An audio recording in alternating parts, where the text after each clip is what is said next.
Calonymus of Alexandria. Greek. Kappa alpha lambda omega nu upsilon mu omicron sigma alpha lambda epsilon chi alpha nu delta rho epsilon upsilon sigma, was a Byzantine naval commander, known for leading the fleet in the Vandalic War, 533 to 534. The main source about him is Procopius' biography. Calonymus was probably a native of Alexandria, capital of the Diocese of Egypt. In 533, he was assigned as the sole commander of the Byzantine navy during the Vandalic War. Its mission was to transport the troops of Belisarius to the Vandal kingdom of North Africa. Procopius reports in detail the naval force assembled, and for the whole force 500 ships were required, no one of which was able to carry more than 50,000 medimni, nor any one less than 3,000. And in all the vessels together there were 30,000 sailors, Egyptians and Ionians for the most part, and Cilicians, and one commander was appointed over all the ships, Calonymus of Alexandria, and they had also ships of war prepared as for sea fighting, to the number of 92. And they were single-banked ships covered by decks, in order that the men rowing them might, if possible, not be exposed to the bolts of the enemy. Such boats are called dromones by those of the present time, for they are able to attain a great speed. In these sailed 2,000 men of Byzantium, who were all rowers as well as fighting men, for there was not a single superfluous man among them. Quote, while this passage fails to give him a specific title, a later one calls him Navach, leader of the ships, admiral. Said passage reads, as we proceeded from there it was impossible to discern the ships, for high rocks extending well into the sea cause Mariners to make a great circuit, and there is a projecting headland, inside of which lies the town of Hermes. Belisarius therefore commanded Archelaus, the prefect, and Calonymus, the admiral, not to put in at Carthage, but to remain about 200 stades away until he himself should summon them. And departing from Grass we came on the 4th day to Decimum, 70 stades distant from Carthage. Quote, during the fall of Carthage, capital of the Vandal kingdom, Calonymus reportedly looted the properties of the local merchants. He thus violated a standing order by Belisarius.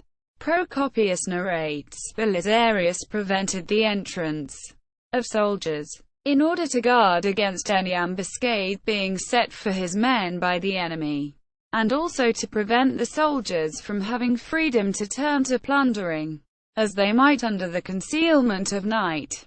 On that day, since an east wind arose for them, the ships reached the headland, and the Carthaginians, for they already sighted them, removed the defensive iron chains of the harbour which they call Mandracium, and made it possible for the fleet to enter. That they arrived about dusk and all anchored, except, indeed, that Calonymus with some of the sailors, disregarding the general and all the others, went off secretly to Mandracium, no one daring to hinder him, and plundered the property of the merchants dwelling on the sea, both foreigners and Carthaginians. Quote, Calonymus testified to his own innocence under oath and was set free. Procopius asserts that Calonymus was actually guilty and got to keep whatever he had stolen. He returned safely to Constantinople, dying there of an apoplectic seizure. Procopius narrates, on the following day Belisarius commanded those on the ships to disembark, and after marshalling the whole army and drawing it up in battle formation, he marched into Carthage, for he feared lest he should encounter some snare set by the enemy. There he reminded the soldiers at length of how much good fortune had come to them because they had displayed moderation toward the Libyans, and he exhorted them earnestly to preserve good order with the greatest care in Carthage, for all the Libyans had been Romans in earlier times and had come under the Vandals by no will of their own and had suffered many outrages at the hands of these barbarians. For this very reason the emperor had entered into war with the Vandals, and it was not wholly that any harm should come from them to the people whose freedom they had made the ground for taking the field against the Vandals. And Belisarius bound Calonymus by oaths to bring without fail all his thefts to the light. And Calonymus, taking the oath and disregarding what he had sworn, for the moment made the money his plunder. But not long afterwards he paid his just penalty in Byzantium, for being taken with the disease called apoplexy. He became insane and bit off his own tongue and then died. But this happened at a later time. References.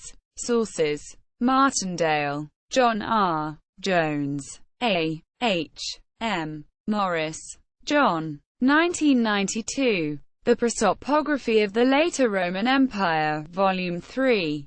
AD 527 to 641. Cambridge University Press. ISBN 978-0-521-20160-5.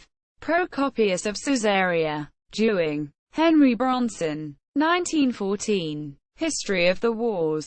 Volume 2. Books IIIV. Cambridge University Press.